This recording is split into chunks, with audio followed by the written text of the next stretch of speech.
aviation's most notorious disaster. All 113 lives on board and the jet's legendary reputation were lost within minutes. How could a tiny piece of metal cause the downfall chronicled in How Did This Happen? The Concorde Gonesse Disaster, AF 4590. And what chain of events turned routine takeoff into catastrophe? The answer begins with what happened beneath the wheels that morning. At nearly 170 knots, the Concorde's left main tire struck a strip of titanium lying unnoticed on the runway. In that instant, the tire's structure, already under enormous stress from the aircraft's speed and weight, gave way.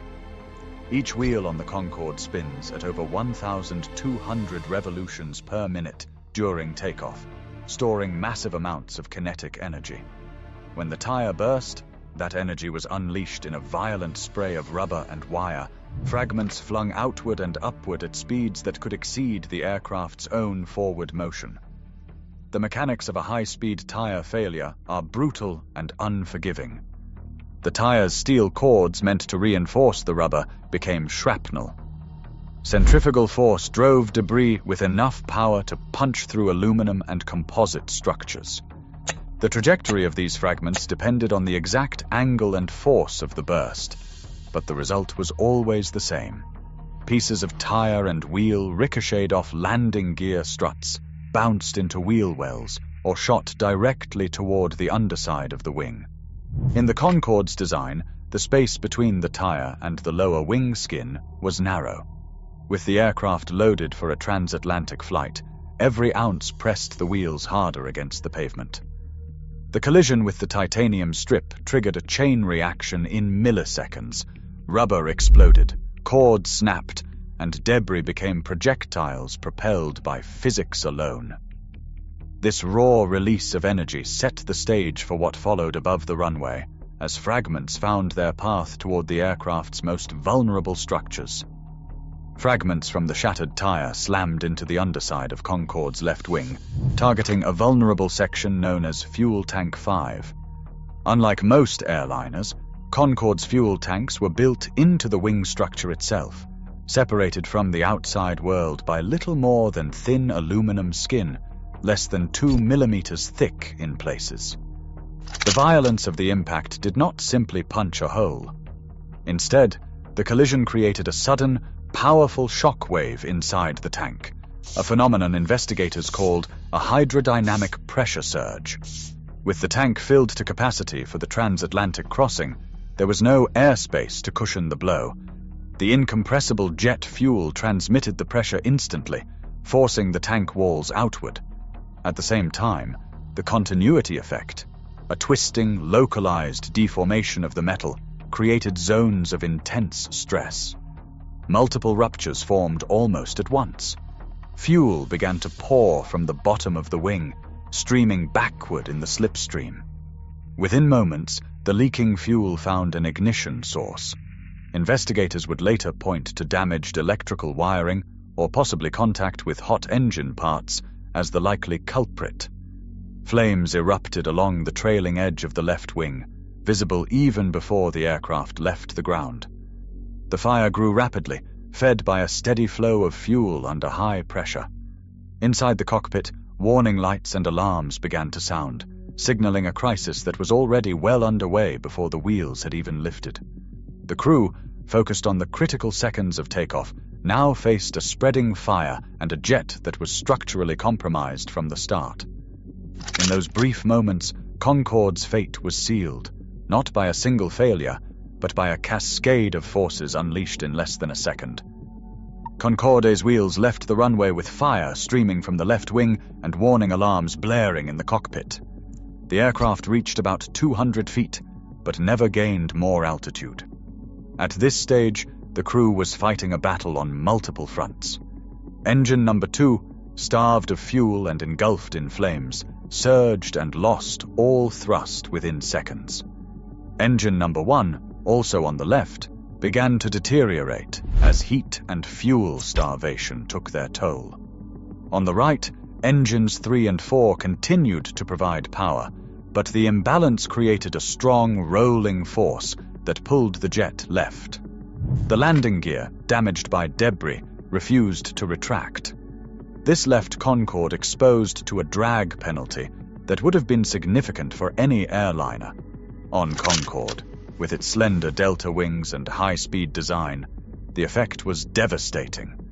The extended gear increased drag by as much as 20%, demanding more power than the crippled engines could deliver. Instead of accelerating toward the intended climb speed of 220 knots, the jet's airspeed plateaued at around 200 knots. The heavy fuel load, necessary for the transatlantic flight, further reduced the margin for error. Ambient temperatures near 26 degrees Celsius thinned the air, reducing both engine thrust and aerodynamic lift. Inside the cockpit, the crew worked through emergency checklists, attempting to retract the gear and manage the failing engines, all while maintaining control of a jet that was losing both speed and lift. The aircraft was stuck in a narrow performance window, unable to climb, unable to accelerate, and with no safe options left. The physics of weight, drag, and asymmetric thrust had closed the door on recovery, leaving the Concorde trapped just above the rooftops of Gonesse. The Concorde's final seconds unfolded over the rooftops of Gonesse, less than 2 minutes after leaving the runway.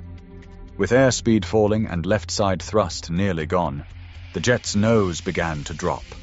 The left bank steepened as the pilot struggled for control, but the aerodynamic limits had already been exceeded.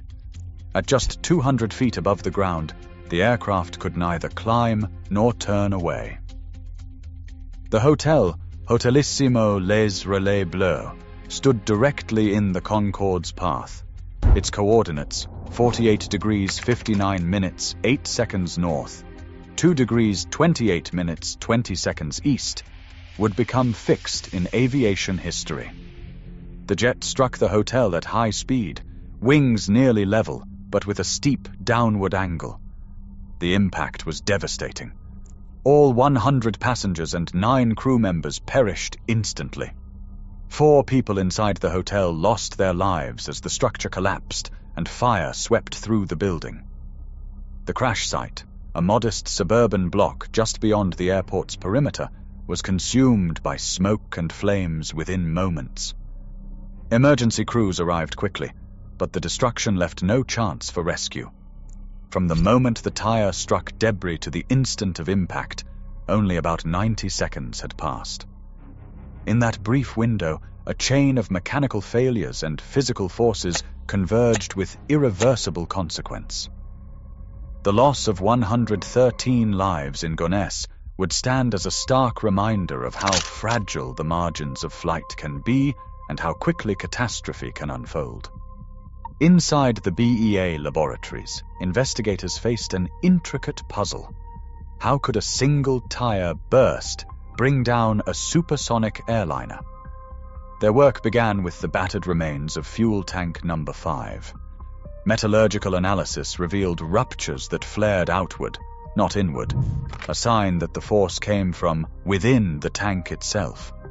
Engineers recreated the event using full-scale tank sections filled to capacity, replicating the exact conditions of the Concorde's final takeoff.